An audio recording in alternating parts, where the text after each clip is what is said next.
प्रथम श्लोक। आप चाहें तो मेरे साथ भी बोल सकते हैं धीरे धीरे, यदि आपके पास किताब आदि है, नहीं तो इसमें पढ़ करके। मैं शेयर कर रहा हूँ स्क्रीन पंडित जी, तो पढ़ के हम लोग बोल सकते हैं। ओके। ओम हिरण्यवर्णाम हरिणीं सुवर्ण रजतस्रजां चंद्रां हिरण्यमयीं लक्ष्मीं जातवेदो महावह। ये पहला श्लोक है। और जैसे भी मैंने आपको पहले बताया कि श्री सूक्तम में टोटल ऋग्वेद के हिसाब से 16 मंत्र हैं। इसके बाद के कुछ जो मंत्र होंगे वो लक्ष्मी सूक्तम के हैं। और भी 10 श्लोक इसमें और भी जोड़े, वो विद्वानों ने और बाद में जोड़े। तो मूल जो श्लोक है वो है 16। हम लोग अभी फिलहाल, समय थोड़ा कम होगा क्योंकि दिवाली आ ही रही है और मेरा प्रयास है दिवाली से पहले मैं इसको पूरा कर दूं। तो हम लोग जो ऋग्वेदोक्त में जो 16 मंत्र हैं उसी पे हम लोग चर्चा करेंगे। तो ये पहला श्लोक है। हिरण्य वर्णाम हरिणीम सुवर्ण रजतस्त्रजाम चंद्राम हिरण्यमयीम लक्ष्मीम जात वेदो म आवह। अब देखो साहब, यहाँ पहला जो शुरुआत हो रही है वो है जात वेदो।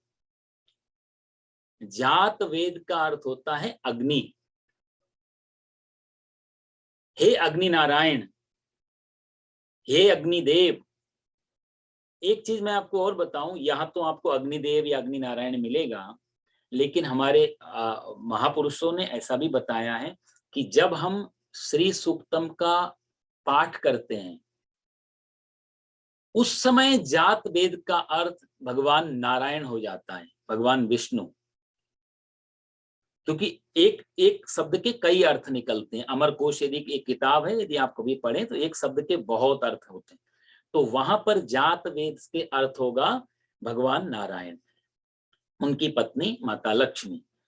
लेकिन जब हम श्री सूक्तम से हवन करते हैं उस समय जात वेद का अर्थ होगा अग्निदेव। और यहां पर 16वें मंत्र में आपको मिलेगा कि यहाँ पर ऋषि कहेंगे कि इन मंत्रों से जो भी व्यक्ति हवन करता है तो अग्निदेव की कृपा से माता लक्ष्मी का उसके घर में वास बना रहता है, क्योंकि हवन के बारे में यहाँ बताया जा रहा है। तो इसलिए यहाँ पर हम लोग जात वेद का अर्थ भगवान अग्निदेव से लेंगे। जात वेदो म आवहे जात वेद, मुख्य अर्थ है हे जात वेद आप क्या करो, हिरण्य वर्णाम हरिणीम। हिरण्य वर्णाम मतलब सोने जैसा जिसका रंग है, ऐसी हरिणीम। सुवर्ण रजतस्त्रजाम, सुवर्ण मतलब सोना, रजत मतलब चांदी, ऐसे सृजाम। सृजाम का अर्थ होता है ये हार, माला, ऐसे। और चंद्राम, चंद्र जैसी, हिरण्यमयीम लक्ष्मी को हे जात वेद मेरे घर पे ले आइए। ये इसका मूल भाव बनेगा। चंद्रमा के समान स्वर्णमयी लक्ष्मी माता को हे जात वेद मेरे लिए आप घर पर ले आइए। तो ये जात वेद से प्रार्थना की जा रही है। ये बहुत आश्चर्य की बात है कि माता लक्ष्मी की बुलाने की जो प्रार्थना है ये भगवान नारायण से नहीं की, ये जातवेद से की, अग्निदेव से की है ऋषि। और ये ऋषि ने सीधा स्पष्ट लिखा है वहां पे, क्योंकि 16वें मंत्र से हम यहाँ पकड़ सकते हैं शब्द को कि उन्होंने जातवेद से किसको इंगित किया है, किसकी तरफ इशारा है। तो यहाँ पर सीधा ये अग्निदेव के लिए ऋषि हमारे प्रार्थना कर अग्निदेव से। और अग्नि भी देखो 2-3 प्रकार की होती है। एक अग्नि मैंने पहले भी आपसे गीता जी में चर्चा की थी। एक अग्नि होती है दावानल, जो हम लोग लग जाती है जंगलों में, जो पत्थर आदि घिसने से लग जाती है, पेड़ों के घिसने से, बहुत ज्यादा गर्मी, जैसे कैलिफोर्निया के जंगलों में हर साल आग लगती है, तो जो स्वयं प्रकट हो जाती है घर्षण आदि से, वो दावानल। एक हम लोग जलाते हैं माचिस से या किसी चीज से, जो हमको भोजन पकाना है अपने काम के लिए, जिसको हम अग्नि को प्रकट करते हैं, लाइक पूजा के समय या भोजन के समय, वो है वड़वानल। और तीसरी अग्नि होती है, वो हमारे सबके शरीर में है, उसका नाम है जठरानल। जठर मतलब होता है पेट, ये जो पेट का हिस्सा, बड़ी आंत, जो लार्ज इंस्टाइन है, उसके अंदर जो हिस्सा है, आमाशय और वगैरह, जहां भी भोजन जाके रुकता है, तो वो पूरे का नाम जठर होता है। अनल मतलब अग्नि। तो जठर में पैदा हुई अग्नि को जठरानल बोलते हैं। तो यदि पेट में अग्नि नहीं हो तो भोजन पच नहीं पाएगा। इसलिए आयुर्वेद में कहा कि भोजनांते विषम वारी, भोजन के बाद में 90 मिनट तक पानी पीना मतलब जहर खाने के बराबर होता है। भोजनांते विषम वारी, भोजन के अंत में विष के समान काम करता है पानी। मध्यम, बीच में जो पीता है वो मध्यम है, शुरू में 1 घंटा पहले पी ले वो अमृत के समान। बड़े नियम थे इसके। आयुर्वेद में कहा यदि दायां नासापुट नहीं चल रहा है, ये सूर्य स्वर है साहब, यदि ये नहीं चल रहा है और उस समय भोजन किया तो भोजन पचेगा नहीं ढंग से। चंद्र स्वर यदि नहीं चल रहा है तो पानी नहीं पीना चाहिए। ये चंद्र स्वर पानी पीने का प्रतीक है, और राइट स्वर ये भोजन करने का प्रतीक है। जब ये नहीं चल रहा हो तो इसको चलाना चाहिए। इसकी प्रक्रिया है आयुर्वेद में। तो पानी पीते समय कौन सा स्वर चल रहा है और भोजन करते समय कौन सा स्वर चलना चाहिए, जिससे कि हमारा डाइजेशन सिस्टम, हमारा जो अंदर का पाचन तंत्र मजबूत रहे, ये आयुर्वेद में तो वो सारा अग्नि का ही खेल है अंदर। इसलिए कहते हैं 1000 बीमारी एक तरफ और पेट की बीमारी एक तरफ। यदि एक बीमारी पेट में आ गई तो पूरे शरीर में उसका फैल सकती है हर किसी न किसी रूप में। तो पेट जिसका स्वस्थ है वो शरीर उसका बहुत स्वस्थ रह सकता है। ये सारी बीमारियों की जड़ ये हमारा नाभि केंद्र, यहीं से सब निकल के आती है। तो क्यों? क्योंकि यहाँ हमारा अग्नि का जो स्थान है वो डिसबैलेंस होते ही सब मामला गड़बड़ हो जाता है। तो अग्नि के का बहुत बड़ा रोल मानव के जीवन में रहा। आप लोग भी जानते हैं मानव सभ्य हुआ, वेस्टर्न इनके हिसाब से भी देखा जाए, जब तक अग्नि नहीं आई हम लोग सभ्य नहीं हो पाए। अग्नि के आने के बाद सभ्यता बहुत तेजी से आगे बढ़ी। तो अग्नि का और मानव के इतिहास का बहुत बड़ा आपस में संबंध है। हमारे कठोपनिषद है, 108 प्रकार के उपनिषद हैं। उन उपनिषदों में कठोपनिषद है, वहां पर भी बड़ी सुंदर चर्चा है नचिकेता की और यमराज की। तो वहां पर भी यमराज कहते हैं अग्नि यथैको भुवनम प्रविष्टो, ये अग्नि सबसे पहले सारे लोकों में प्रवेश कर जाती है। यदि सृष्टि बनानी हो तो पहले अग्नि को प्रवेश करवाना पड़ता है, उसके बिना आप सृष्टि तैयार नहीं हो सकती। अग्निर यथैको भुवनम प्रविष्टो रूपम रूपम प्रतिरूपम बभूव, और इनके अलग अलग रूप होंगे। जैसे मैंने अभी आपको 3 रूप बताए, रूपम रूपम प्रतिरूपम बभूव एकस तथा सर्वभूतांतरात्मा रूपम रूपम प्रतिरूपो बहिश्च,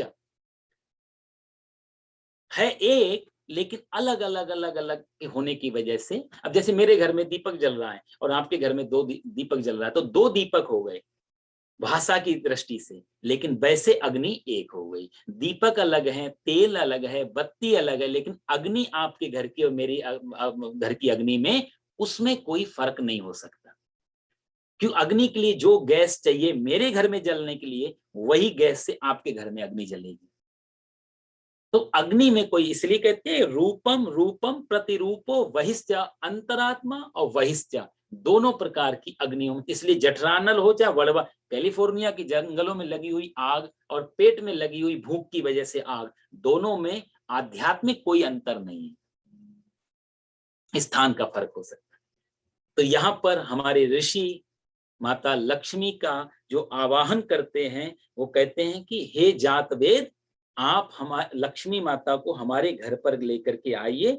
और कैसी लक्ष्मी को लेके आइए? हिरण्यवर्णाम हरिणीम सुवर्ण तस्त्रजाम चंद्राम हिरण्यमयीम लक्ष्मी जात वेदो, हे जात वेद। अग्निदेव से प्रार्थना की है। दूसरा आपको बताऊं जी, अग्निदेव हमारे शास्त्रों में भगवान या देवता या जो भी दूसरे लोक हैं, चाहे वरुण लोक, चंद्र लोक, इंद्र लोक, जितने भी लोक हैं, जिस भी देवी या देवता से हमें कनेक्ट होना है, तो हमारे पास कोई एड्रेस पता ठिकाना तो है नहीं, कोई भी तो कनेक्शन का कोई जरिया नहीं है। कैसे उनको मैसेज करें? और शुरू से अभी तक हम उनसे कनेक्ट नहीं हो पाए, चाहे विज्ञान ने कितनी तरक्की कर ली, लेकिन एक चीज थी जो हमारी बात को, हमारी प्रार्थना को, हमारी डिजायर को उस देवी या देवता तक पहुंचाता था और हमारी कामना उनके फल आते थे। वो क्या था? एकमात्र अग्निदेव। इसलिए यज्ञ की, होम की परंपरा भारत में बहुत प्राचीन और घर घर में होने वाली चीज थी। ब्राह्मण, क्षत्रिय, वैश्य तीनों वर्ण के लोग नित्य हवन किया करते थे या करवाते थे। और एक्चुअली नित्य नहीं भी हो पा रहा किसी कारण से, तो भी जो तिथियां थी, एकादशी, पूर्णिमा या फिर गणेश चतुर्थी आ गई, कभी किसी त्योहार के बहाने से, सत्यनारायण की पूजा, किसी न किसी बहाने से अग्निदेव को घर में बुला करके और वहां आहुतियां दी। तो कहा जाए तो अग्निदेव हमारे और हमारे देवताओं के बीच में एक ब्रिज का या एक मैसेंजर का काम करते हैं। हमारी कामनाओं को वहां ले डिलीवर करते हैं और उनसे फल लेकर के हमारे पास वापस हमारी उन कामनाओं को पूरा करते हैं। आपने श्री रामचरितमानस में आप यदि जाएं तो वहां आप देखो, महाराज दशरथ जी जब आहुतियां दे रहे हैं और आहुतियां पूरी हुई हैं इधर, तो अग्निदेव स्वयं प्रकट हुए हैं चरु लेकर के। वो खीर का कटोरा लेके अग्निदेव स्वयं प्रकट है। श्रीमद रामचरितमानस में भी और वाल्मीकि रामायण दोनों में ये प्रसंग। और उन्होंने आशीर्वाद दिया है कि अपनी पत्नियों को आप कराओ और आप, भगवान ने चाहा तो आपके घर में ये फल आया है। ये अग्निदेव कोई अपने घर से लेके नहीं आए। ये जो प्रार्थनाएं चल रही है, जो पुत्र कामेष्टि यज्ञ चल रहा है, इसमें जो उन देवताओं से साथ संबंध जोड़ा जा रहा है, अग्निदेव को प्रार्थना की जा रही, और अग्निदेव उधर से चरु लेकर के आ रहे हैं। तो ये बहुत बड़ा उदाहरण है कि देवताओं और मनुष्यों के बीच में यदि संवाद हो सकता है, यदि कोई कनेक्शन जुड़ सकता है, तो उसके बीच में अग्नि का बहुत बड़ा रोल रहा, हवन का बहुत बड़ा रोल रहा। इसलिए यज्ञ बाकी पूजाओं से यदि ऊपर का स्थान हो गया तो आश्चर्य नहीं है। आज हमारे धर्म से एक धर्म अलग निकला जिसका नाम है आर्य समाज। हमारे भारतीय सनातन धर्म का ही विशुद्ध अंग है। भले लोग कुछ भी कहें, अलग माने बात अलग, लेकिन अभिन्न अंग है। वहां पर भी उन्होंने बाकी पूजाओं को छोड़ के हे जात वेद, वही अग्नि नारायण को ही अलग कर लिया कि हम सिर्फ हवन और हवन और हवन करेंगे, क्योंकि हम, हमारे पास वो कनेक्शन है। वही बात यहाँ पर श्री सूक्तम में देखो आप, तो आर्य समाज से यदि श्री सूक्तम काश वो देख लेते तो इस बात को अलग, झगड़ा नहीं, सारी झगड़ा ही खत्म हो जाता। स्वामी दयानंद जी के मन में तो भाव नहीं आया होगा, लेकिन बाद के लोगों के दिमाग में आया। यहाँ भी वही बात, यहाँ लक्ष्मी का आवाहन, लक्ष्मी को बुलाना भी जात वेद से किया जा रहा है, अग्नि नारायण की। आप ही हमारे और उनके बीच में एक सेतु का काम करें, आप उनको हमारी प्रार्थना पहुंचाएं तो हमारे घर प्रवेश करें, और हिरण्य वर्णाम हरणीम सुवर्ण, ये इस तरीके से लक्ष्मी को घर में लेकर के जात वेदो वहा। इसलिए कहते हैं अग्निदेव का घर में होना बहुत शुभ होता है। देखो साहब, एक पुरानी कहावत है, शायद चंद्रा साहब जी को जानकारी हो या इस बारे में, बहुत पुरानी कहावत है। कहते हैं कि घर में चोरी हो जाए तो अशुभ, घर में किसी के चोरी हो तो अशुभ माना जाता है, लेकिन घर में आग लग जाए, ये पुरानी कहावत है, कोई माइंड नहीं करना, घर में आग लग जाए तो ये शुभ है। कारण कि अग्निदेव का आज तक कभी ऐसा, हमारे ऋषियों ने कहा कि अग्नि में जो भी दिया जाता है, या अग्निदेव स्वयं कुछ ले लें, आप नहीं देना चाहते तो अग्निदेव 3 वर्ष, विद इन 3 ईयर के अंदर अंदर उसका कई गुना वापस कर देते हैं। तो जिसके भी घर में आग कभी लगी हो, आप कभी भी डेटा निकाल लेना पुराना, 3 वर्ष के अंदर वो वापस उसी जगह पहुंच गया होगा। अग्निदेव ऐसे देवता किसी का भी सुई तक नहीं रखेंगे अपने पास, सिर्फ हमें श्रद्धा पूर्वक देना आ जाए। इसलिए चोरी होना अशुभ, आग लगना शुभ माना जाता था पुराने समय में, कि अग्निदेव ने स्वयं हवन कर दिया आपके घर का, अब आपको बड़ा मिलेगा कुछ। तो अग्निदेव का तो बहुत बड़ा रोल था। इसे मैं ये बताना ये चाह रहा हूं कि लक्ष्मी जी को बुलाने के लिए नारायण को छोड़ के ऋषियों को अग्नि की प्रार्थना करनी पड़ रही, अग्निदेव से बात करनी पड़ रही।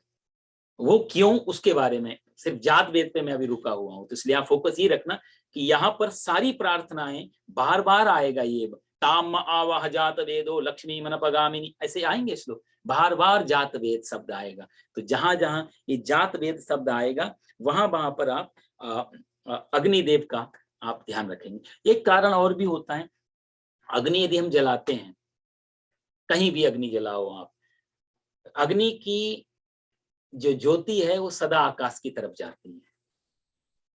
आप दीपक को उल्टा भी कर देंगे, मोमबत्ती को आप उल्टा कर दो तो भी अग्नि वो नीचे को नहीं जाएगी, ऊपर को भले वो बुझा दे मोमबत्ती पिघल करके, लेकिन अग्नि की जो दिशा है वो सदा ऊर्ध्व की तरफ है, ऊपर की तरफ है, ऊर्ध्वगामी। तो अग्निदेव से लक्ष्मी पाने का अर्थ ये भी है, ऋषि ऐसी प्रार्थना कर रहे हैं कि जब लक्ष्मी हमारे घर में आए तो हम ऊर्ध्वगामी, ऊपर की तरफ उठें, हमारे विचारों से, हम शरीर से, आत्मा से ऊपर की तरफ। ऊर्ध्वम गच्छन्ति सत्वस्था, मध्य तिष्ठन्ति राजसा, और जघन्य गुण वृत्तिस्था अधो गच्छन्ति तामसा। भगवान श्री कृष्ण ने अर्जुन को कहा था, अर्जुन जब जब आदमी कोई हल्का हो जाता है जैसे गुब्बारा, तो हम देखो ऊपर की तरफ उठता है। पानी की 3 दशाएं, फ्रिज में रखेंगे तो हैवी होगा, कठोर हो जाएगा, लिक्विड फॉर्म में होगा तो तरल होगा, लेकिन पानी को जैसे हम 100 डिग्री पे ले जाएंगे तो पानी बास बन के ऊपर। जो पत्थर का काम कर रहा था पानी, वही अग्निदेव के प्रभाव से आप देखो स्टीम बन के ऊपर उठ रहा है।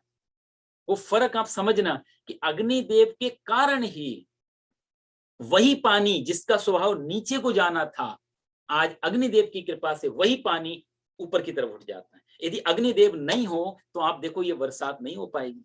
ये जो समंदर से स्टीम भाप उठती है और ऊपर हमारे सर पे आ जाती है, ये अग्निदेवी तो लेके आते हैं, सूर्य की किरणों के माध्यम से उसको लगाते हैं और हमारे ऊपर बरसात होती। आज हम फलते फूलते हैं दुनिया। तो कितना एक माइक्रो लेवल पे जाके हमारे ऋषियों ने सोचा होगा इस बारे में, तब ये प्रार्थना। ये वेद के मंत्र है साहब, ये ऋग्वेद है, बहुत गहरा है। पाठ करना, ट्रांसलेट करना और इसको शब्दार्थ चुन लेना बहुत आसान चीज है, पर इस पे बोलना साहब हमारे तो माँ की कृपा है तो कुछ शब्द निकल पा रहे हैं, नहीं तो वेदों पे बोलना तो कभी अभ्यास ही नहीं रहा। बड़े बड़े विद्वान लोग वेद खुद नेति नेति बोल देते हैं, तो बड़ा कठिन काम है वेद पे बोलना, क्योंकि अर्थ बहुत गहरे हैं। इसके अर्थ बहुत ज्यादा, बाहर जितना कहते हैं गहरे पानी पैठ, जब मोती चाहिए तो बहुत गहरे जाना पड़े, इसलिए वेद बहुत कठिन इसलिए भी बन गए, क्योंकि जो हमारे ऋषियों ने जो लिख रहे हैं उनको तो धन दौलत की जरूरत नहीं थी। फिर श्री सूक्तम लिखने का क्या मतलब, वो रहते तो झोपड़ी में है, राजपाट कुछ चाहिए नहीं, घोड़ा गाड़ी कुछ चाहिए नहीं, पर श्री सूक्तम में बोलते हैं जात वेदो में आवह, अग्निदेव हमारे लिए आप लक्ष्मी लेकर के आओ। मतलब क्या है, कौन सी लक्ष्मी ऋषियों को चाहिए, इसलिए इन अर्थों में बहुत गहरे है। तो अग्निदेव का एक काम है ऊर्ध्व गति, ऊपर की तरफ हमेशा उठता है। तो लक्ष्मी घर में आने लग जाए, इसका अर्थ है हमारे विचार उतने ही ज्यादा उच्च होते चले जाएं। हम मानसिक विचारों की दृष्टि से, व्यवहार की दृष्टि से, हालांकि उल्टा होने लगता है। लक्ष्मी आती है उतने ही ज्यादा हैवी होने लगते हैं, शरीर से भी और वैसे भी आदमी थोड़ा सा अपना सर्कल घटाने लगता है। इसलिए गरीब लोगों में जितनी यूनिटी होती है, आपको अमीरों में यूनिटी नहीं मिलेगी। अक्सर लोग अकेले पड़ जाते हैं, गरीबों के अंदर यूनिटी होती है। आज भी मिडल ईस्ट में, एशिया में आप देखो कि झुंड के झुंड निकलते हैं। जितने जितने विकसित देश हो गए वहां सबसे बड़ी प्रॉब्लम यही हुई, बात करने के लिए कोई नहीं होता, लोनलीनेस ज्यादा हो रहा है, ग्रुप खत्म हो रहा है, ज्वाइंट फैमिली कंसेप्ट खत्म हुआ। इसका कारण ही होगा लक्ष्मी आ रही है, सभ्यता आ रही है। यहाँ हमारे ऋषि कहते हैं हे जातवेद, लक्ष्मी तो आए, लेकिन जातवेद जैसे आपका है ऊर्ध्व गति, ऐसे ही हमारे विचार भी ऊर्ध्व गति की तरफ, उच्च विचार हमारे बने रहे, वो ना डिगे। इसलिए भी शायद जातवेद से प्रार्थना की जा रही है। तो तीसरा एक और कारण है, अग्नि में आप सुवर्ण डालेंगे तो सुवर्ण के ऊपर जो कचरा है, जो कार्बन है वो जल जाएगा, सुवर्ण कभी जलता नहीं। तो कहने का अर्थ है कि अग्नि पवित्र करने वाली चीज है, पावना नाम च पावनम, जो पवित्र करे। इसको एक अर्थ अग्नि को एक अमरकोश में एक नाम दिया है पावक, हमने सुना होगा पावक। तुम पावक महा करो निवासा, श्री राम जी कहते हैं ना सीता मैया से, जब तक में ये रावण और राम लीला चले तब तक आप जाके पावक में निवास करो और आपकी जो छाया है वो हमारे साथ रहेगी। उसी को रावण की इतनी हिम्मत नहीं थी कि असली सीता को हाथ भी लगा पाता, वो तो भगवान राम ने अग्निदेव के हवाले, आप देखो अग्निदेव के हवाले की वहां सीता भी। तो और सीता जी कौन है, सीता मैया हमारी लक्ष्मी मैया का रूप है। तो यहाँ पर भी भगवान को यदि किसी के अंदर सुरक्षित जगह कोई लगी तो वो भी अग्निदेव ही लगे वहां पे। तुम पावक मह करो निवासा, आप अग्नि में चले जाओ, वहां आप ज्यादा सुरक्षित रहोगी। यहाँ ऋषि ने भी इसी सोचा होगा शायद कि अग्निदेव के पास ही लक्ष्मी को बुलाना हो, तो यही एक काम है जहां से हमारी 100% हमारी कामना पूरी हो सकती। तो पावक एक नाम है। पावक का अर्थ होता है जो पवित्र कर दे, जिसमें चीज डाली तो शुद्ध होकर बाहर निकले, पवित्र होकर के बाहर निकले। देखो साहब, हमारा शरीर भी अग्नि में जाता है तो पवित्र हो जाता है। पवित्र का मतलब ये नहीं कि हम बच जाते शरीर, नहीं नहीं नहीं। अग्नि क्या करती है, जब उसको जलाएगी तो जो जल तत्व हो जल में मिल जाएगा, वायु तत्व वायु में मिल जाएगा, पृथ्वी तत्व पृथ्वी में मिल जाएगा, अग्नि तत्व जो अंदर जठनालन वगैरह के जो अग्नि वो अग्नि में, ये पंच महाभूत पांचों में मिल जाते हैं। यही अग्नि काम करती है हमारे अंतिम संस्कार में। और वही शुद्ध, हमारे अंदर जो वायु है वो अशुद्ध है, हमारे अंदर जो आकाश है वो अशुद्ध है, हमारे अंदर जो अग्नि है वो अशुद्ध है, हमारे अंदर जो पृथ्वी है वो अशुद्ध है, लेकिन बाहर ये सब पंच महाभूत शुद्ध हैं। अग्नि हमारे शरीर को जला करके हमारे अंदर के अशुद्ध पंच तत्वों को शुद्ध पंच तत्वों में मिला देती है। इसलिए इसका एक नाम पड़ा पावक, जो पवित्र करती है। इसलिए माता लक्ष्मी से हमारे ऋषि प्रार्थना कर रहे हैं कि हे जात वेद, जात वेदो आवह, हमारे आप लेकर के आइए पवित्र पवित्र लक्ष्मी हमारे घर लेकर के आइए, इसलिए कहते हैं। और तीसरा जो है, एक और भी इसका कारण है, अग्नि में साफ बंधन मुक्ति है। अग्नि में आप देखो साफ आप जल को किसी पात्र में भर सकते हैं, लेकिन अग्नि को आप नहीं बांध सकते कैसे भी। अग्नि को कैसे बांधेंगे? अग्नि को जितना बांधने की और पैक करने की कोशिश करेंगे, अग्नि उतनी बुझ जाएगी। आप किसी डिब्बे अग्नि जला रहे हैं, ऊपर लैंप के ऊपर आप कुछ रख दिया या बंद, जितना बंद करेंगे अग्नि उतनी खत्म हो जाएगी। अग्नि के लिए खुला आकाश चाहिए, अग्नि के लिए ऑक्सीजन चाहिए, अग्नि के लिए आकाश भी, उसके अग्नि जल नहीं सकती। तो अग्नि का मतलब होता है बंधन मुक्ति।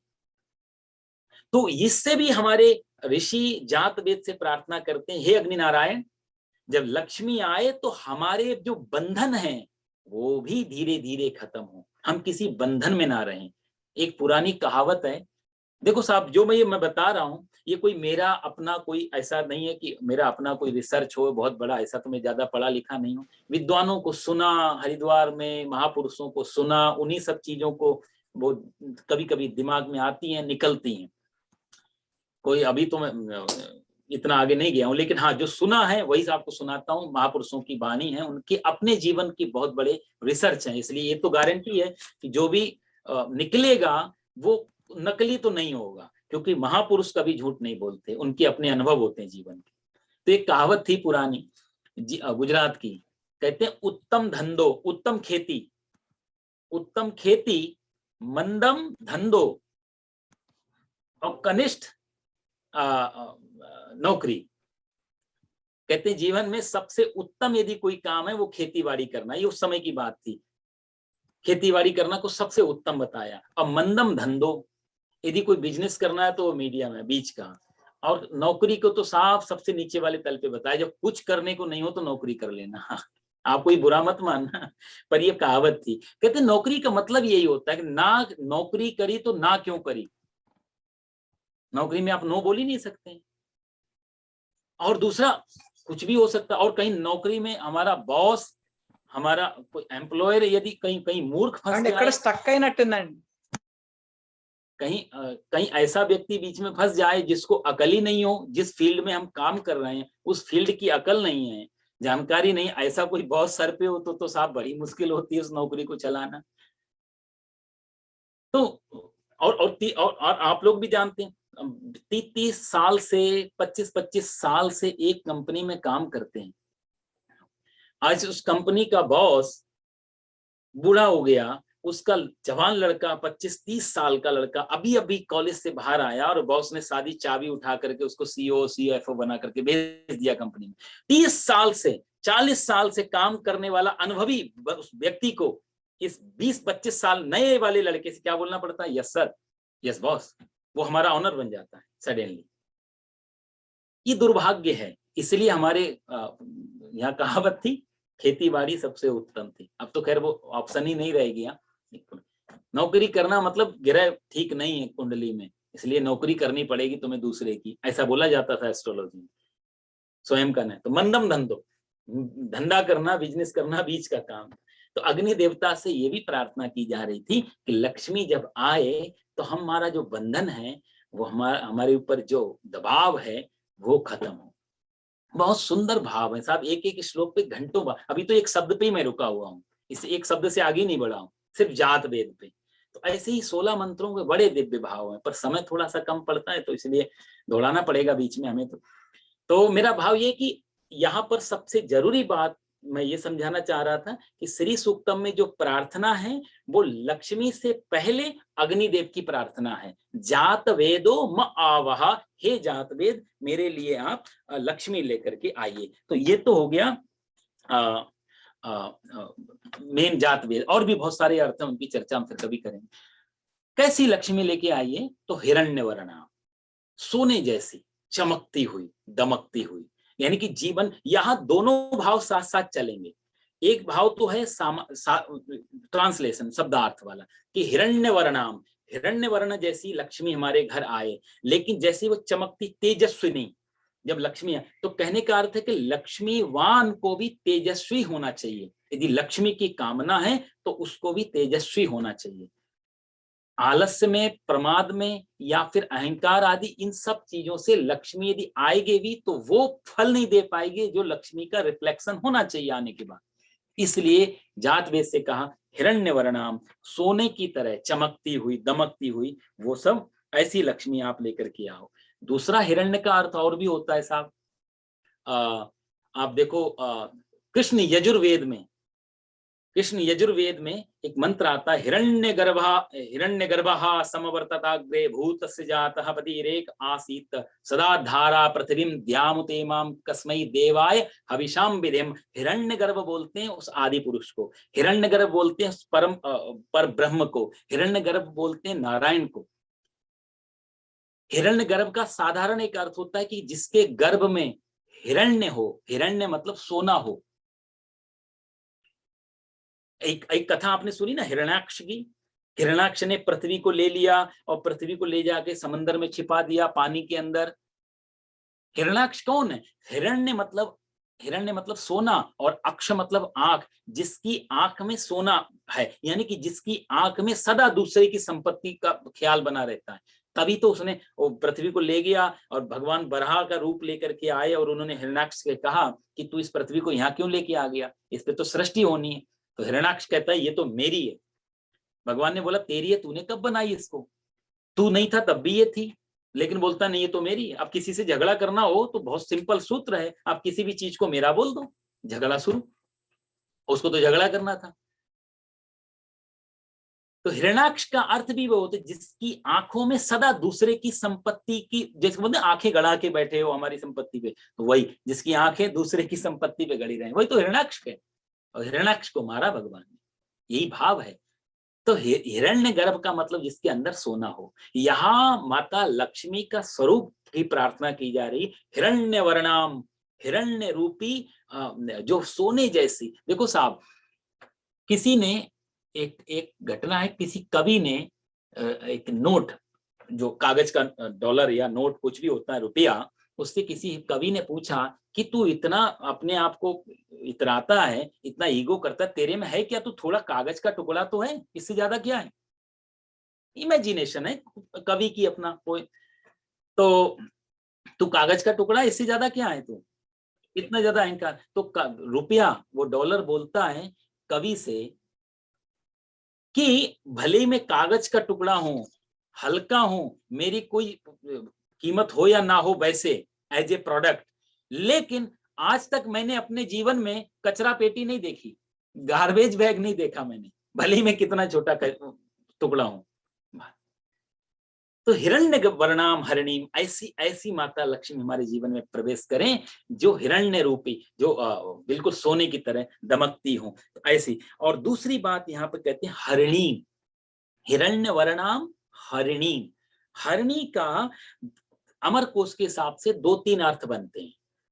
एक तो हरिणी का सीधा सीधा अर्थ हो गया हरा रंग, ग्रीन, या फिर हरिणी का एक अर्थ होता है हल्का सा, यदि आप देखो तो सरसों का जो फूल होता है वो हल्का पीला, उससे भी हल्का पीला ले लिया जाए, तो उसको भी हरिणीम बोलते हैं। तीसरा जो है हरा रंग तो होता ही है, हरिणीम मतलब सीधा यदि हम दूसरी जगह कहीं यूज करेंगे तो हरा ही बोलेंगे। क्यों हरा, क्यों, जैसे क्यों यहाँ ये हरे रंग के लिए ऋषि कहते हैं, क्योंकि हरा जो है वो समृद्धि का प्रतीक होता है।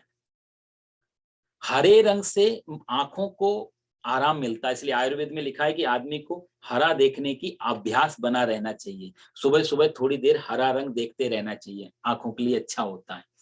क्योंकि उस हरे रंग के अंदर जो क्लोरोफिल होता है, जिसकी वजह से पत्तियां हरी दिखती हैं, वो स्वास्थ्य के लिए बहुत फायदेमंद है। उसके बिना पत्तियों में हरा रंग नहीं आ सकता है। तो इसमें जो हरिणीम शब्द है, ये वहीं से देखो साहब, ये क्लोरोफिल में दो शब्द हैं, ग्रीक वर्ड है एक्चुअली में, आप लोग ने जानते होंगे। तो एक होता है क्लोरोज, तो क्लोरोज का मतलब होता है ग्रीन, क्लोरोज का मतलब ग्रीन, हरा। और फाइलन, फाइलन शब्द का अर्थ होता है लीफ या पत्ती। उन दोनों शब्दों से मिलके क्लोरोफिल बना हुआ है। तो यहां पर हरी हरी पत्तियां, और माता लक्ष्मी को भी किस स्वरूप में लाना चाह रहे ऋषि, कि जब वो आए तो हरिणीम, वो समृद्धि लेकर के आए, वो हमारे लिए चुभे नहीं, वो हमारे लिए दाहक नहीं हो, हमारे लिए कोई इरिटेट ना करे। हरा रंग से कोई आदमी इरिटेट नहीं होता। हरा रंग बड़ा शांति का, समृद्धि का, और कहा जाए हमारी एक मुक्ति का भी प्रतीक होता है हरा रंग। इसलिए हमारे यहाँ आप जो महामंत्र है वेद का, यदि आप वेद का महामंत्र देखो तो क्या है, हरे राम राम राम हरे हरे, हरे कृष्ण कृष्ण कृष्ण हरे हरे। तो हरा रंग भी है, और हरे क्यों हुए इसके बारे में भी हमारे महापुरुषों ने बड़े ही चिंतन किए साहब। भगवान कैसे हैं, तो बोले भगवान हैं माता जी तो हैं गोरी, लक्ष्मी माता, माता जी है गोरी, हल्का सा पीला कलर लिए हुए हैं, गोल्डन कलर है उनपे, बिल्कुल पीले नहीं, तो हल्का गोल्डन कलर है। और भगवान का स्वरूप कैसा है, विष्णु का आप देखो तो नीला मुजस्या मलकोमल, नील वर्ण लिए हुए हैं। तो नीला और हरा दोनों को मिला दो हरिणी, नीला और पीला, सॉरी, माता जी का कलर हल्का पीला, इधर भगवान का कलर हल्का नीला, नीला और पीला मिलाएंगे हरे राम राम राम हरे, भगवान हरे हो गए। इसलिए भी शब्द यहाँ अग्निदेव से प्रार्थना की जा रही है कि हरिणीम, हर समृद्धि के रूप में आना, सिर्फ पैसा आकर के तिजोरी में पड़ा रहे ऐसा नहीं, समृद्धि हो चारों तरफ से, हम उसको यूज कर पाए, हम उसका लाभ ले पाए, ऐसी हिरण्य वर्णाम हरिणीम। और एक अर्थ और होता है हरिणी का मतलब होता है हिरण, तो हिरण के रूप में भी हरिणीम शब्द आया है। हिरण जो है बाकी एनिमल जितने भी हैं उन सब में सबसे ज्यादा उसके अंदर फियर होता है, डर, सबसे ज्यादा डरपोक यदि कोई जानवर है तो वो है हिरण जंगल में। तो माता जी को ऋषि ये भी बोल रहे हैं कि माता जी हरिणी के रूप में आए, यानी कि हमारे को लेकर के उनके अंदर एक भय भी हो, हम कहीं गलत रास्ते पे ना चला जाएं, लक्ष्मी आने के बाद में हम कहीं ऐसे रास्ता ना पकड़ लें। इसलिए हरिणी लक्ष्मी माता डरती भी है कि मेरा बच्चा गलत रास्ते पे नहीं जाए, इसलिए भी उसका स्वरूप हरिणीम बनाया गया, हिरण्य वर्णाम हरिणीम। क्योंकि और दूसरा, जैसे कि माता पिता के पास बच्चा है और माता पिता ने एक खिलौना बाजार से खरीद के लाए मेहनत की कमाई से, और वो खिलौना उठा के बच्चे को दे दिया, बच्चा माँ बाप की गोद में बैठा है, लेकिन वो खिलौना जब दिया तो बच्चा खिलौना लेकर के तुरंत नीचे उतर के खिलौने में मस्त हो जाता है। तो माता पिता देखते हैं मेरी मेहनत का खिलौना से बच्चे ने मेरे को छोड़ दिया। अब देखो भगवान श्री कृष्ण यशोदा मैया की गोद में बैठे हैं और बाद में धीरे धीरे भारी हो जाते हैं, माता यशोदा छोड़ के चली जाती हैं, दूध उबल रहा है, तो भगवान श्री कृष्ण ने सोचा कि मेरे को इतना महत्व भी नहीं दिया, और दूध को इतना महत्व दिया कि मुझे गोद से उतार दिया नीचे और खुद दूध देखने चली गई। यहाँ पर उल्टा है कि बच्चा खिलौनों में इतना व्यस्त है, ये भूल ही जाता है ये खिलौने किसने दिए, किसकी मेहनत से आए, और खिलौनों के साथ मस्त हो जाता है। हरिणी माता लक्ष्मी से भी ऐसा ऋषि प्रार्थना करते कि आपका जो स्वभाव है हरिणी की तरह है, आप जब आओगी तो किसी न किसी रूप में धन दौलत कार कोठी, ये सब खिलौने ही तो है साहब, एक ज्ञान की दृष्टि में सब खिलौने हैं, सब विघ्न छूट जाने। तो हम कहीं लक्ष्मी माता के आने से इन खिलौनों में इतना व्यस्त ना हो जाएं कि उसकी गोद को भूल जाएं। इसलिए हरिणीम, हिरण्यवर्णाम हरिणीम, सुवर्ण रजतस्त्रजाम, सुवर्ण रजत, तो ये सब सुवर्ण, सुवर्ण का अर्थ भी सोना हो गया, रजत का मतलब हो गया चांदी, सृजाम का मतलब हो गया हार। तो इन सब से देखो साहब, एक लक्ष्मी का एक नाम और भी है, जो हरिणीम शब्द है ना, उसके लक्ष्मी का एक नाम है अमर कोश में कश्मीरा, काश्मीरा। जो काश्मीरा शब्द है ना, क्योंकि कश्मीर में आप देखोगे तो कश्मीर में लगभग अब तो सब मिक्स हो गया, लेकिन पुराने समय से कश्मीर में कोई भी आदमी आपको काला नहीं मिलेगा, सब गौर वर्ण, वही हरिणीम, हिरण्यवर्णाम, इस तरीके के पीले पीले से गोल्डन टाइप से लोग मिलेंगे आपको कश्मीर में। और कश्मीर से जैसे जैसे आप थोड़ा इधर उधर बढ़ोगे, रंग हल्का हल्का हल्का हल्का हल्का हल्का चेंज होता जाएगा, ये आप देखना फर्क। इसलिए लक्ष्मी का नाम काश्मीरा है, क्योंकि वो हरिणीम जैसी है। तो कश्मीर से लेकर के जब कलर बदलते बदलते जाएगा और कन्याकुमारी तक जाओ तो सब कुछ चेंज हो जाता है। तो इसलिए लक्ष्मी का नाम है काश्मीरा। तो इसलिए कहते हैं कि हरिणीम, हिरण्य रजतस्त्रजाम, सुवर्ण रजतस्नाम, चंद्राम हिरण्यमयीम लक्ष्मी जात वेदो महावहा। हे लक्ष्मी माता, आप ऐसे पधारो कि इस स्वरूप से समृद्धि लेकर के मेरे जीवन में आओ। और बहुत सुंदर अर्थ हैं। एक श्लोक से आगे जाने का मन नहीं होता, लेकिन समय कम है, मैंने सोचा आज पूरे 16 कर दूंगा, पर अभी तो पहला ही श्लोक आगे नहीं बढ़ा। आगे बढ़ते हैं हम लोग। आगे कहते हैं सुवर्ण रजतस्त्रजाम, सुवर्ण मतलब गोल्ड, रजत मतलब चांदी, सृज मतलब हार, हार सोने और चांदी से मड़ी हुई है, सोने और चांदी से हार पहने हुए हो।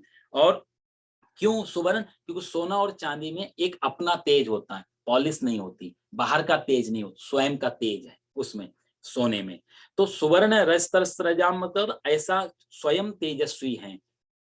तो चंद्राम, यहाँ चंद्र में जो अगला जो शब्द आता है चंद्राम, दूसरी लाइन में आप देखो, ये चंद्राम, चंद्राम का अर्थ हो गया, दो तीन अर्थ है चंद्र में। आप देखो दो तीन गुण भी होते हैं। चंद्र में अपना प्रकाश नहीं है, सुवर्ण में अपना प्रकाश है, सूर्य में अपना प्रकाश है, लेकिन चंद्र कहीं और से रिफ्लेक्ट होकर के हमको रिफ्लेक्ट कर रहा है। कहने का अर्थ है कि सूर्य से प्रकाश लेकर के चंद्रमा चमकता है, और चंद्रमा से फिर हमारी पृथ्वी पे चांदनी आती। तो चंद्रमा का स्वयं प्रकाश नहीं, पहला गुण। दूसरी, चंद्रमा में प्रकाश तो है, लाइट तो है, लेकिन ऐसी लाइट नहीं है जो आंखों को अंधा बना दे या आंखों के आगे चकाचौंध, जैसे हमारी आंखें बिल्कुल कुछ भी नहीं देख पाए। जैसे आप सूर्य की तरफ देखो और फिर आप दूसरी जगह देखो तो आप देखने लायक नहीं रहते थोड़ी देर के लिए, तो उसको बोलते हैं चकाचौंध, ओवर शाइनिंग। तो चंद्रमा में शाइन तो है, लेकिन शीतल है, चांदनी, लेकिन चकाचौंध नहीं है। तीसरा गुण चंद्रमा, सूर्य के अंदर इतना प्रकाश है कि जैसे जून जुलाई में आप यदि अफ्रीका और अपने इसमें निकल जाएं राजस्थान, तो आपको पता लगेगा सूर्य के अंदर कितनी आग है। लाखों किलोमीटर दूर होने पर भी इतनी आग फेंकता है कि आदमी मर जाएगा यदि गर्मी फंस जाए। तो सूर्य में क्या दाहक शक्ति है, जलाने की शक्ति है, लेकिन चंद्रमा कितना ही उज्जवल हो, पूर्णिमा का चंद्रमा, लेकिन दाहक शक्ति नहीं है चंद्रमा में, ये फर्क है। चंद्रमा जलाता नहीं है, प्रकाश दे देता है। तो ये इसका तीसरा गुण। चौथा गुण है चंद्रमा के अंदर अमृत तत्व है। साहब देखो, जब अमृत निकला ना समंदर मंथन से, तो 3 जगह गया। एक तो देवताओं को गया, जो देवताओं ने पी लिया, एक भाग उसका चंद्रमा में है, और तीसरा भाग वनस्पतियों में आ गया।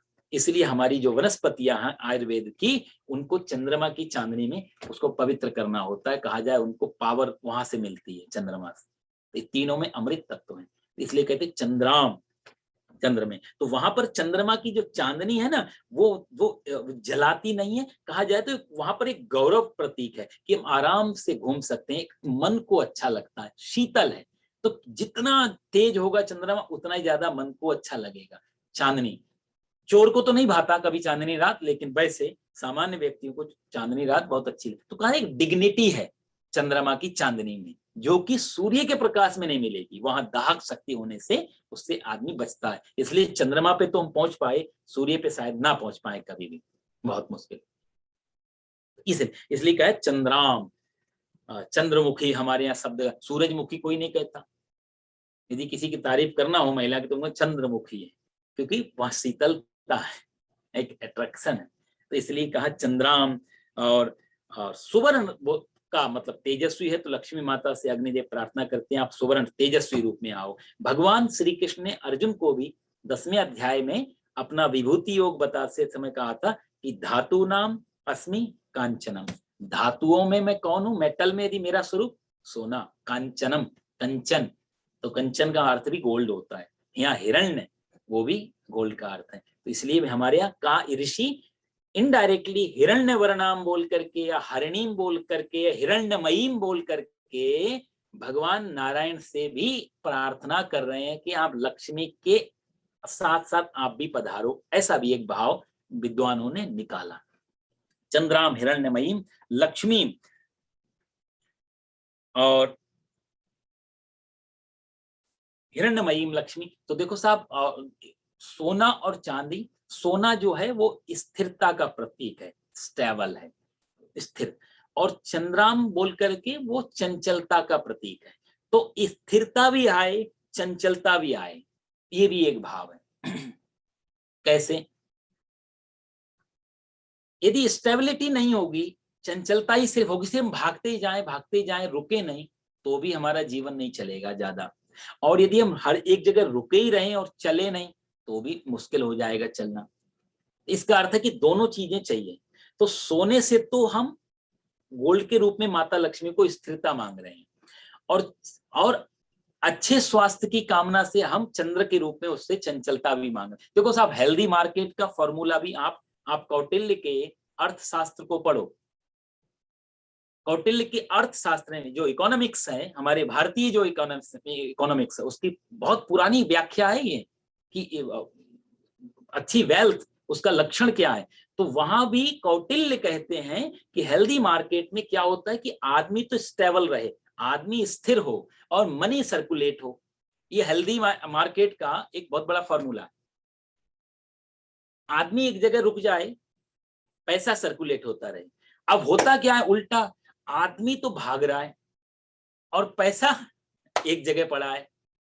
पैसा बैंक में, स्विस बैंक में, इधर कहीं कैश मनी छुपा करके रखी जाती। सारा आज अमेरिका में कैपिटलिज्म जहां जहां जाएगा, ये थोड़ा मुश्किल खड़ी हुई है हर जगह। आदमी भाग रहा है इस बीच पे उस बीच पे, इधर उधर कहां कहां सुकून खोजने के लिए, और पैसे को शेविंग में डाल रहा है। जबकि कौटिल्य ने उल्टा कहा था, यदि समाज को और देश को बचाना है और आर्थिक गरीबी नहीं आए, रिसेशन नहीं आए, इसके लिए पैसे का सर्कुलेट होना बहुत जरूरी है, आदमी का रुकना बहुत जरूरी है। और आदमी रुकेगा तभी पैसा सर्कुलेट हो पाएगा। हमारे यहाँ अर्जुन का एक नाम धनंजय पड़ा। आपको मालूम है धनंजय क्यों पड़ा? महाभारत की कथा है।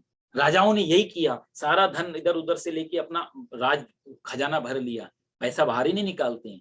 राज में त्राही त्राही मचने लगी, कई देश में अकाल पड़ गया, राजा पैसा दे के राजी नहीं अपने अपने यहाँ का। भगवान श्री कृष्ण ने पहले बार वही कौटिल्य का फॉर्मूला अपनाया और अर्जुन से कहा चलो इन राजाओं को ठीक करना। राजाओं के मुकुट छीने, उनको हराया, उनका पैसा बाहर निकाला, मार्केट में वितरित किया, इकोनॉमी ठीक हो गई तत्काल। इसलिए अर्जुन का एक नाम जो धनंजय पड़ा है वो इसीलिए पड़ा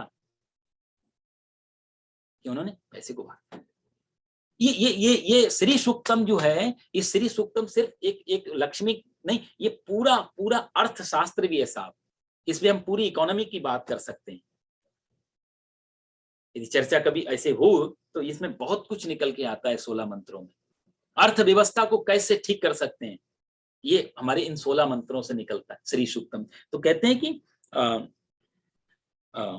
सुवर्ण रस चंद्राम हिरण्यमयीम लक्ष्मी जात वेदो आवह। हे माता लक्ष्मी, आप चंद्राम चंद्र की तरह और सुवर्ण की तरह, सूरज की तरह आप हमारे यहाँ पधारो। देखो साहब, हमारे यहाँ भारत में तंत्र विद्या में 16 प्रकार की 10 प्रकार की महाविद्या होती है, 10 महाविद्या। तो तंत्र शास्त्र में यदि आप जाएंगे तो कोई ना कोई एक विद्या को पूजा करके उसको सिद्ध कर लेता है, इसलिए उसके पास सिद्धियां आने लगती हैं। तो हमारे भारत में कई बार आप देखते हो वो चमत्कार जो होते हैं ना, उसी इन्हीं इन्हीं 10 महाविद्याओं का ही खेल होता है।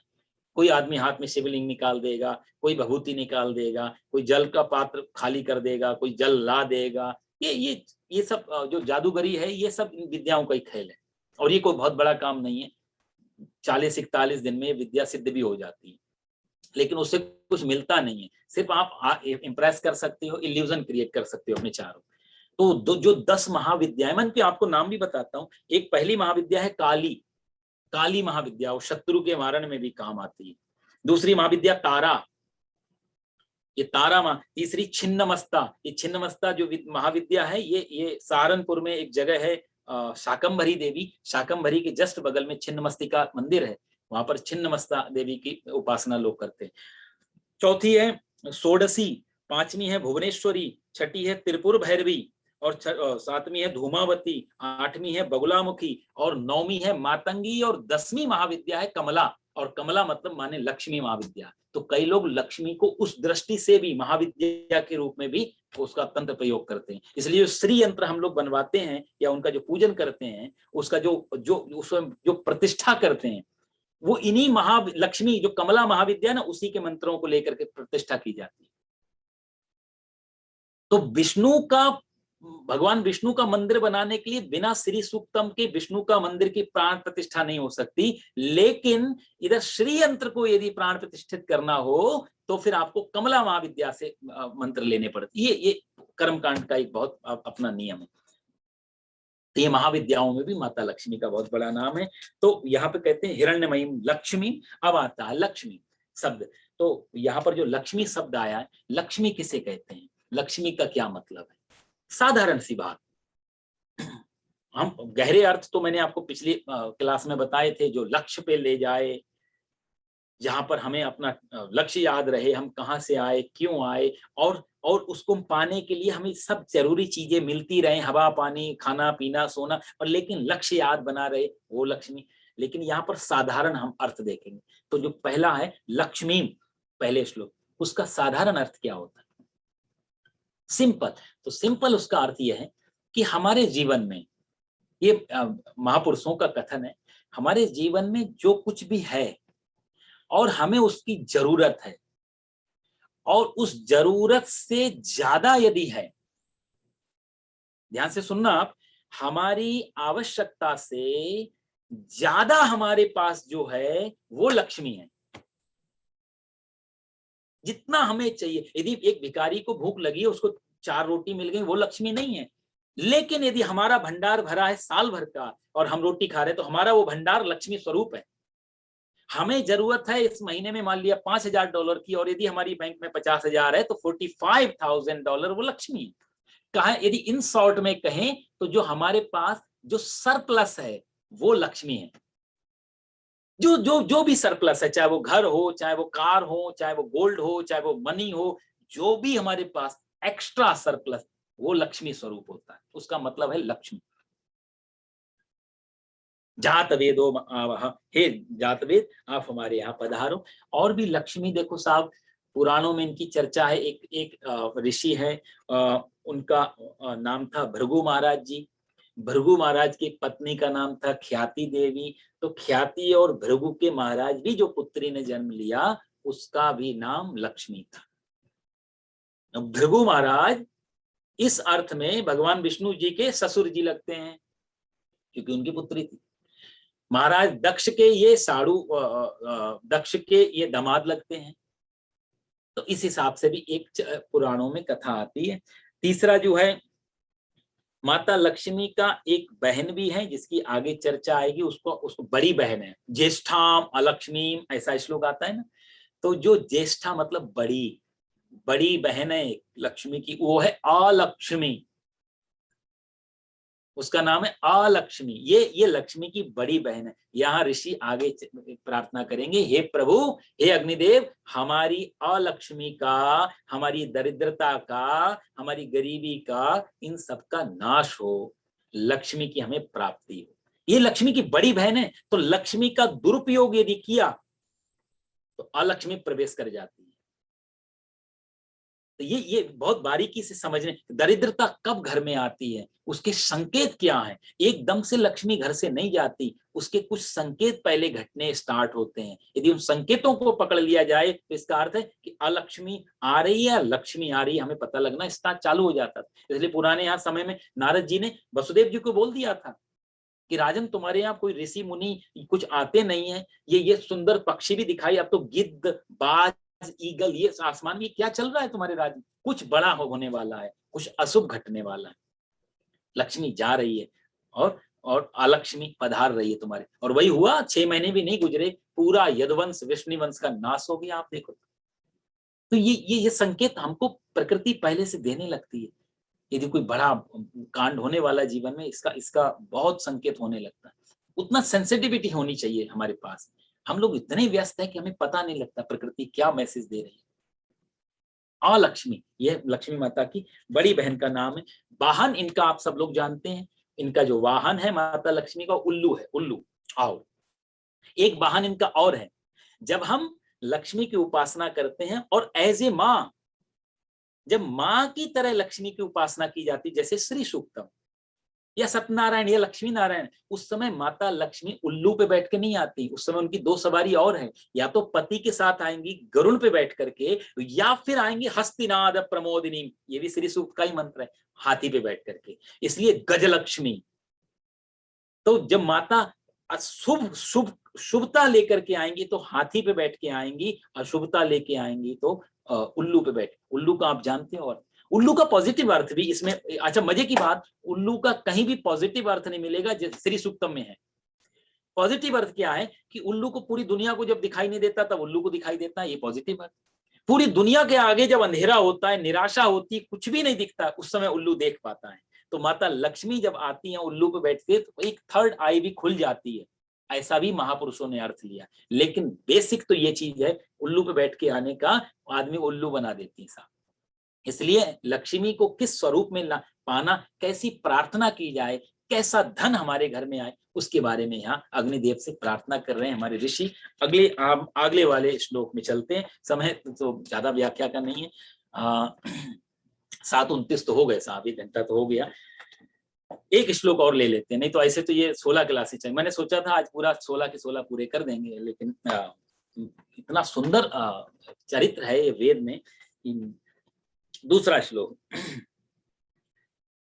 ताम म आवह जातवेदो लक्ष्मी मनपगामिनीं यस्याम हिरण्यम विंदेयम गामश्वम पुरुषानः। फिर से एक बार बोलें आप लोग, ताम म आवह जातवेदो लक्ष्मी मनपगामिनीं यस्याम हिरण्यम विंदेयम गामश्वम पुरुषानहम। अब देखो साहब, इतनी सुंदर यहाँ व्याख्या कर रहे हैं हमारे ऋषि। जात वेद से फिर से आए ना, जात वेद, हे अग्नि नारायण, हमारे घर में लक्ष्मी आए, ये तो प्रार्थना हो गई, हिरण्य वर्णाम हरणीम, ऐसी ऐसी लक्ष्मी पधारे। लेकिन लक्ष्मी जब आए तो उसका परिणाम कैसा दिखे घर में, हमें किस प्रकार की अपने घर में लक्ष्मी चाहिए, ये दूसरे श्लोक। हर श्लोक में ऋषि एक नई कल्पना करके अग्निदेव से बात करेंगे। आप देखेंगे सुंदरता, देखो आप श्री सूक्त की, हर श्लोक में बदल देंगे अपना भाव। यहाँ पर बता रहे हैं कि लक्ष्मी जब हिरण्य वर्णा या हरिणी के रूप में पधार जाए तो यहाँ पर लोगों को कैसे पता लगे कि हमारे घर में लक्ष्मी किस रूप में। तो यहाँ है गामश्वम पुरुषानहम। गामश्वम के 2 अर्थ, एक तो गाय, गाम गाम गाम मतलब गाय, अश्वम मतलब घोड़ा, गाय के रूप में आए, घोड़े के रूप में आए, ये दो चीज। और पुरुषानहम, पुरुषानम, अहम पुरुषाम, पुरुषाम मतलब एक मैन फोर्स, मैन पावर हमारे पास हो, अकेले ना पड़ जाए हम। धनवान अकेला जो रहता है वो इसी कारण कि श्री सूक्तम को यदि समझ करके लक्ष्मी आएगी तो आदमी अकेला नहीं रह सकता है। पुरुषानहम, यदि हम अकेले हैं इसका मतलब लक्ष्मी शुद्ध तरीके से अंदर प्रवेश नहीं की है, कुछ ना कुछ गड़बड़ है हमारे पास, यदि नेटवर्क नहीं है, हमारे पास सोशल नहीं है। पुरुषाम, श्री सूक्तम ऋषि लोग हम हमारे पास लोग आने में डरे नहीं, हमारे पास लोगों का एक मैन फोर्स हो हमारे पास में। तो पहले हम गाय को समझते हैं। गाम शब्द आया, गाम, गाम का अर्थ कई होता है। एक हमारे शास्त्र है, उसमें एक श्लोक है, मैं आपको सुनाता हूँ, गाम के कैसे कैसे अर्थ निकलते हैं गाय के। कहते हैं बिना गो रसम को रसो भोजना नाम, बिना गो रसम, गो मतलब गाय, यहाँ गो का अर्थ कैसे कैसे निकल रहा है, बिना गो रसम को रसो भोजना नाम, बिना गो रसम को रसो भूपति नाम, बिना गो रसम को रसो कामिनी नाम, बिना गो रसम को रसो पंडिता नाम। ये एक ही लाइन है, बिना गो रसम 4 बार गो रसम, लेकिन लास्ट वाला अर्थ शब्द बदला है, बिना गो रसम को रसो भोजना नाम। तो यहां पर गोरस का अर्थ हो गया कोई गाय का कोई भी मिल्क प्रोडक्ट, गाय का कोई भी प्रोडक्ट। बिना गोरसम को रसो भोजना नाम, ऐसे भोजन में क्या स्वाद होगा जिसमें गोरस नहीं है, मतलब कोई मिल्क प्रोडक्ट नहीं है। इसलिए भारत में आदमी को बुलाते समय आदमी देखो कोई खीर या रायता या कुछ नहीं तो मिठाई, कुछ ना कुछ तो देते थे भोजन के बाद, मिल्क प्रोडक्ट जरूर ऐड करते थे भोजन में। इसलिए हमारे यहाँ शास्त्रकारों ने कहा बिना गो रसम को रसो भोजना नाम, बिना गाय के प्रोडक्ट, मिल्क प्रोडक्ट के भोजन का कोई स्वाद नहीं है। दूसरी लाइन, बिना गो रसम को रसो भूपति नाम, यहाँ पर गो रस का अर्थ हुआ भूमि, लैंड। किसी भी राजा का क्या महत्व है यदि उसके पास लैंड नहीं है, उसके पास भूमि नहीं है, ऐसा राजा किस काम का। राजा तो उसी से गिना जाता, तो कितनी जमीन है तुम्हारे पास, कितने चक्रवर्ती सम्राट हो। बिना गो रसम को रसो भूपति नाम। तीसरा, बिना गो रसम को रसो कामिनी नाम, यहाँ पर भी गोरस जो शब्द आया है वो कामिनी मतलब स्त्री के लिए आया है। ऐसी स्त्री चाहे पूरी कितनी फिट हो, सब कुछ बिगर फिगर सब कुछ ठीक ठाक है, लेकिन गोरस का अर्थ होता है आंख, आंख। यदि उनकी आंख ठीक नहीं है, अक्ष नयन यदि ठीक नहीं है, हमारे यहाँ सीता जी को भी राम कहते हैं मृग नयनी, हे खग हे मृग मधुकर श्रेणी तुम देखी सीता मृग नयनी। भगवान राम कहते हैं मेरी मृग हिरन जैसी आंखों वाली सीता को तुमने देखा। तो इसका अर्थ है स्त्री के अंदर सबसे ज्यादा खूबसूरती की कोई वो है, आंख है।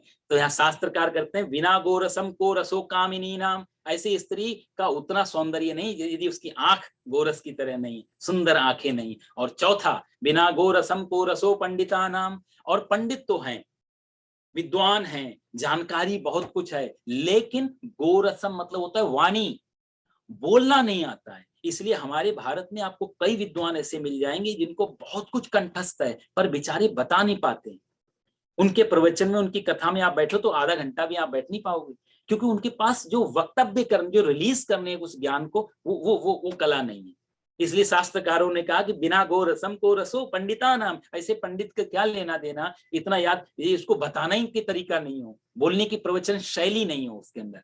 तो देखो साहब, चारों जगह गो रसम आया ना, को रसो भूपति नाम, को रसो कामिनी नाम, को रसो पंडिता नाम, को रसो भोजना नाम, लेकिन तो इसलिए ये हमारी संस्कृत भाषा की सौंदर्य ये है, एक शब्द आपने डाल दिया तो ये आप सटीक अर्थ नहीं लगा सकते, यही अर्थ आपको पूरा मैटर इधर उधर दोनों तरफ पकड़ना पड़ेगा, बात कहाँ की चल रही, उसी हिसाब से अर्थ निकाल। इसलिए संस्कृत बहुत धनी भाषा है अपने आप में, पार 1 अरब 96 करोड़ पता नहीं कितने तो इसमें वर्ड हैं, दुनिया की सबसे धनी भाषा ये है। तो यहाँ पर गोरस, यहाँ पर गाय माता का सीधा गाय माता से प्रार्थना कि हमारे पास गायें हों, पशुधन हो। जिस समय ये बात की जा रही है उस समय पशुओं को बहुत बड़ा धन माना जाता था, इसलिए हमारे ऋषि कहते हैं हे लक्ष्मी माता जब आप पधारो तो आप किस किस रूप में हमारे यहाँ समृद्धि लाना, गाय हो, गाम, अश्वम, अश्व हो, अश्व मतलब घोड़ा, घोड़े से अर्थ ये लिया जाता था कि पुराने समय घोड़ा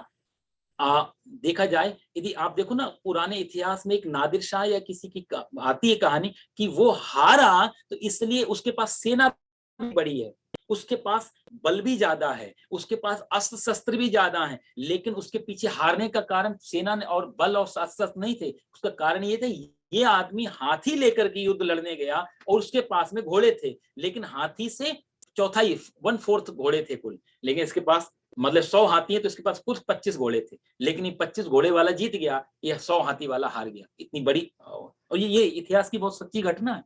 तो सबसे बड़ा दोष यदि दिया तो बोला उसने उसके शस्त्रों को या बल को नहीं दिया, सेना भी बड़ी थी, शस्त्र भी ज्यादा थे, बल भी ज्यादा, लेकिन हारा बुद्धू क्योंकि हाथी लेकर के गया।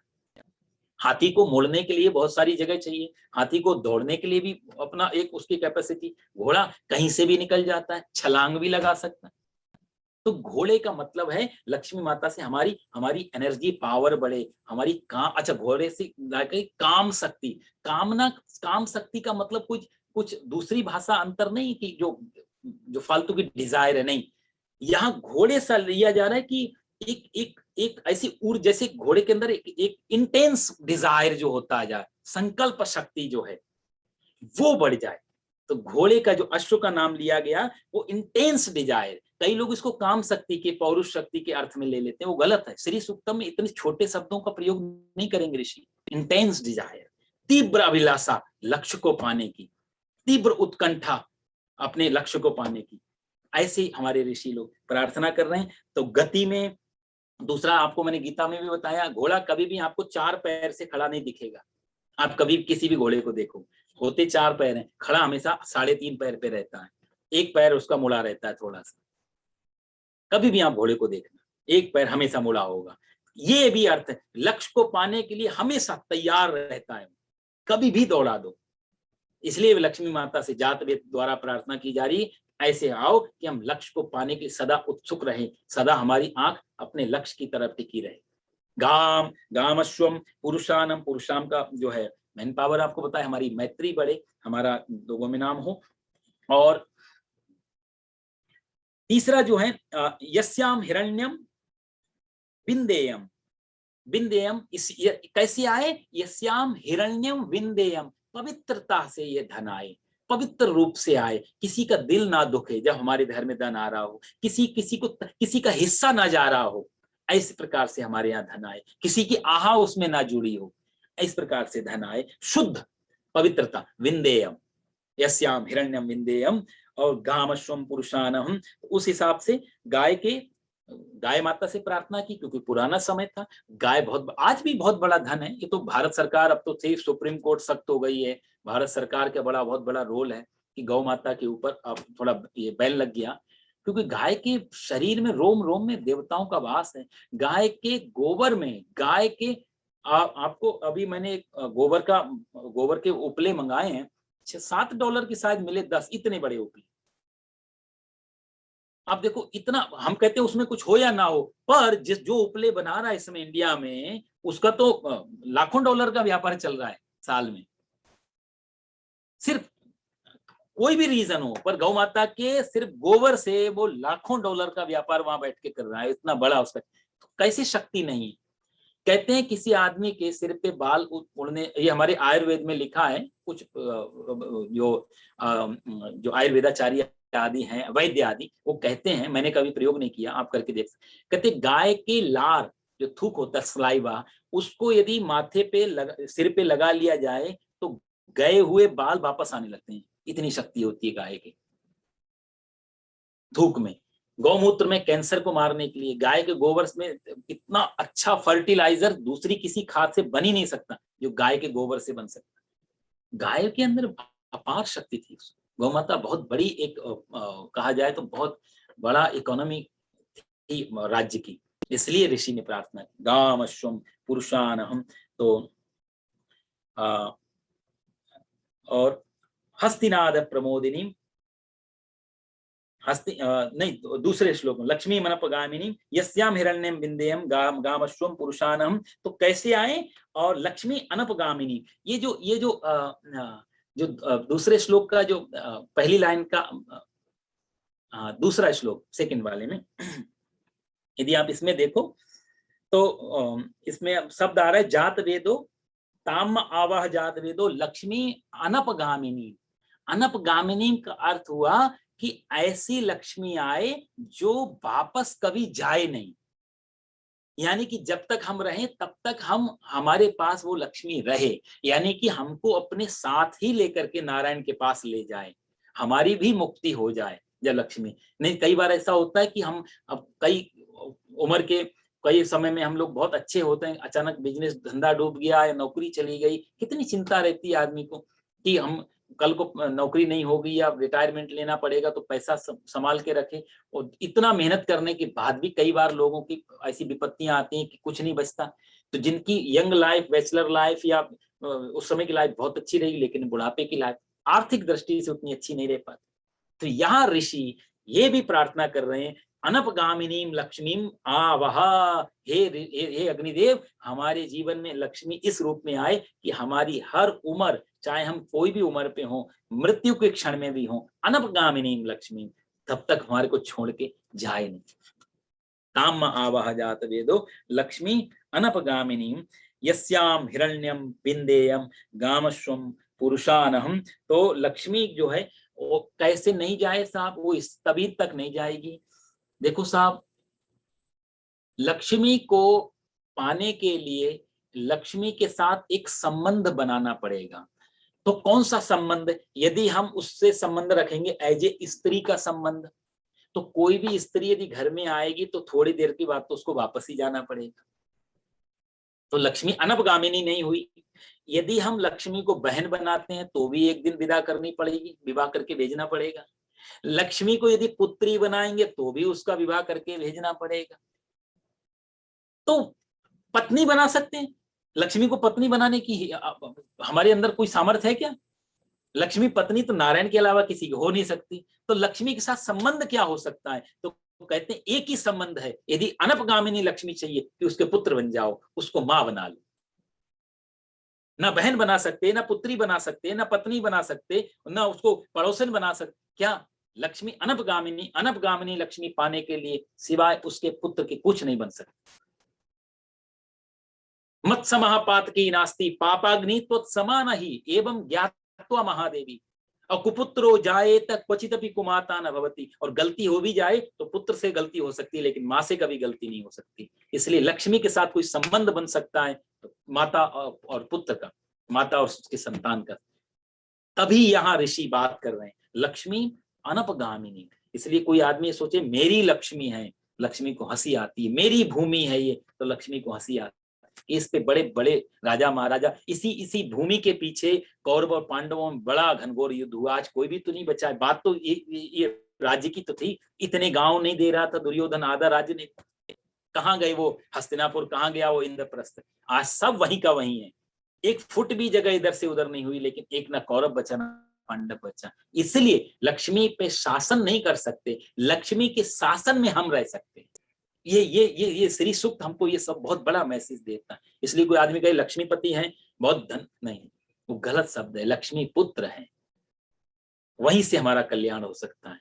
क्योंकि कुपुत्रो जाए, हमसे गलती होगी तो माँ हमें कहीं ना कहीं संभाल लेगी। क्यों? कुमाता न भवती, माता कभी कुमाता नहीं हो सकती। इसलिए भी कहा। दूसरा, अनपगामिनी लक्ष्मी चाहिए तो सिर्फ लक्ष्मी नहीं, यहाँ इनडायरेक्टली बात की जा रही है कि जब माता लक्ष्मी आए तो अनपगामिनी लक्ष्मी तभी आ सकती। देखो साहब, कोई स्त्री घर में आती है तो थोड़ी देर रुकती है, लेकिन माँ जब घर में आएगी बच्चे के पास तो ज्यादा देर रुकेगी। दूसरा कॉमन सेंस है, यदि स्त्री को किसी को हमने अपनी पार्टी आर्टी में बुलाया भी तो उसके घर पे बच्चे वेट करते हैं तो माँ जल्दी में होती है, उसका ध्यान वहां लगा होता है कि मुझे जाना है, मेरे पति या मेरे बच्चे वहां पर वेट कर रहे हैं। लेकिन यहाँ ऋषि कह रहा है कि अनपगामिनी लक्ष्मी मतलब नारायण भी साथ में आए। और शुरू में विनियोग जो हमने पढ़ा उसमें आप देखो आनंद, कर्दम, चिकलित, श्री सुत, चारों पुत्रों की भी बात की गई है। यानी कि पुत्र भी आए, नारायण भी आए। जब पूरा परिवार आ गया तो जाने की जल्दी किसको होगी? फिर तब अनपगामिनी लक्ष्मी घर में हो सकती है यदि सबके साथ आ रहे हैं। तो ये बड़े सुंदर सुंदर भाव हमारे ऋषियों ने इन श्लोकों में भरे पड़े हैं। श्री सूक्तम बहुत गहरा विषय है साहब, अनंत विषय है। ऋग्वेद, पहली बात तो ऋग्वेद है, तो वेद को तो बोलना बड़ा कठिन होता है। प्रयास कर रहा हूं और 2 श्लोक पे हम लोग पहुंचे हैं।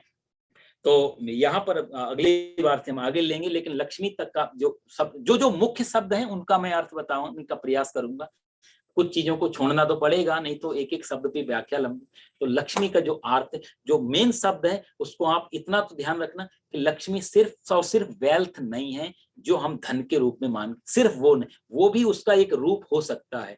कटोरे में गंगा जल भर करके ले आए तो ये भी गंगा जी हैं, और जो बह रही है वो भी गंगा जी है। बहने वाली गंगा जी का बात ही अलग है। उसमें स्नान लगा कर सकते हो, उसमें डुबकी लगा सकते हो। कटोरी वाली गंगा का आचमनी हो सकता है सिर्फ। तो लक्ष्मी जो घर में या बैंक में जो हमारी पैसों के रूप में है, वो भी एक अलग चीज है। लेकिन और पैसा देखो, वो लक्ष्मी तो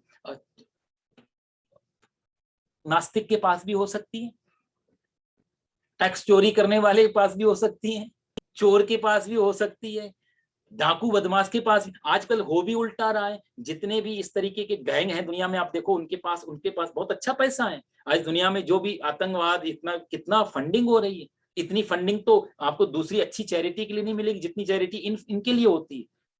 हजारों हजार लड़ाके और क्या क्या इनके पास बंदूकें और कैसे कैसे आधुनिक हथियार हैं। आज कहां से आ रहा है पैसा? तो पैसा यदि सिर्फ वेल्थ के रूप में लक्ष्मी होती तो उनके पास।